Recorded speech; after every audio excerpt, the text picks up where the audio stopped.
آج ہم آپ کو سنائیں گے ایک بہت ہی انوکھی کہانی۔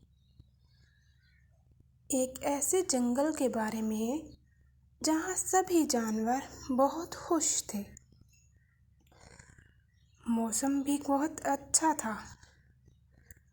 تمام جانور اپنے گھروں سے سیر کو نکلے ہوئے تھے۔ اس جنگل کی خاص بات یہ تھی، اس جنگل کا بادشاہ شیر ایک بہت ہی رحم دل جانور تھا۔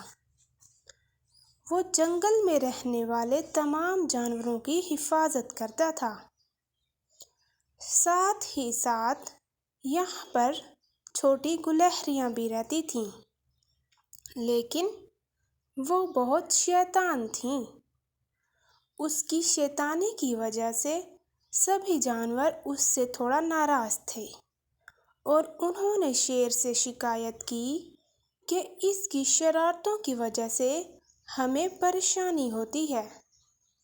شیر، جو کہ ایک رحم دل بادشاہ تھا، اس نے گلہری کو سمجھایا کہ وہ ایسی شرارتیں نہ کرے، لیکن ایک دن گلہری نے دیکھا کہ ہاتھی کہیں سیر کو جا رہا ہے۔ اس نے چپکے سے ہاتھی کے راستے میں کانٹے بچھا دیے۔ جب ہاتھی وہاں سے گزرا تو اس کو بہت تکلیف ہوئی۔ گلہری نے جب دیکھا کہ ہاتھی تکلیف میں ہے تو وہ بہت خوش ہوئی اور ہنسنے لگی، کیونکہ اس کے لیے یہ مذاق تھا۔ اگلے ہی دن گلہری باغ میں بیٹھی تھی۔ اس نے دیکھا کہ ہرن کہیں جا رہی ہے۔ ہرن کے وہاں پہنچنے سے پہلے ہی گلہری نے بیلیں کاٹ کر اس کا راستہ بند کر دیا۔ ہرن نے دیکھا کہ یہ تو بہت ساری بیلیں راستے میں پھیلی ہوئی ہیں، ایسا نہ ہو کہ میرے سینگ کسی بیل سے اڑ جائیں، تو اس نے اپنی سیر کا ارادہ ترک کر دیا۔ جب گلہری باغ سے واپس آئی تو اس نے دیکھا کہ کچھ خرگوش اکٹھے ہوئے بیٹھے ہیں اور ان کے پاس کھانے کے لیے بہت سارے اخروٹ بھی ہیں۔ گلہری نے سوچا کہ کیوں نہ ان کا کھانا چھپا دیا جائے۔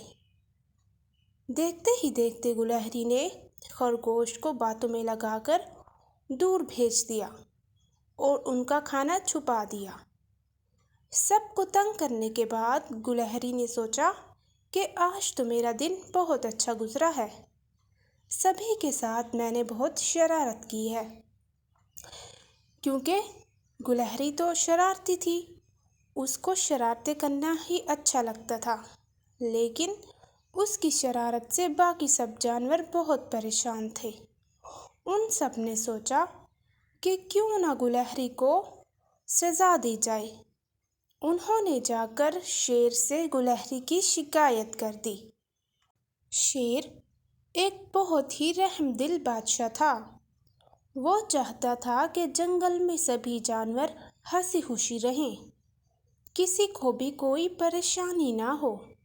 لیکن جب سب جانوروں نے گلہری کی شکایت لگائی تو شیر کو بہت غصہ آیا۔ اس نے کہا کہ تم اپنی حرکتوں سے باز آ جاؤ، تمہاری شرارت دوسروں کو پریشانی میں ڈالتی ہے۔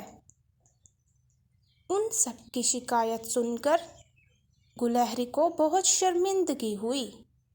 اس نے بادشاہ کے سامنے ہی سبھی جانوروں سے معافی مانگ لی اور کہا کہ وہ اپنی عادتیں سدھار لے گی۔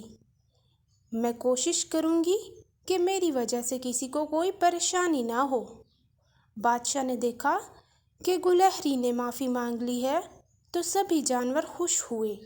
شیر کو بھی بہت خوشی ہوئی کہ گلہری نے اس کی بات کو سمجھا اور اپنی عادتیں درست کر لیں۔ پیارے بچوں، اس کہانی سے ہمیں سبق ملتا ہے کہ ہمیں ہنسی مذاق کرنا چاہیے، لیکن کسی کو تکلیف نہیں دینی چاہیے۔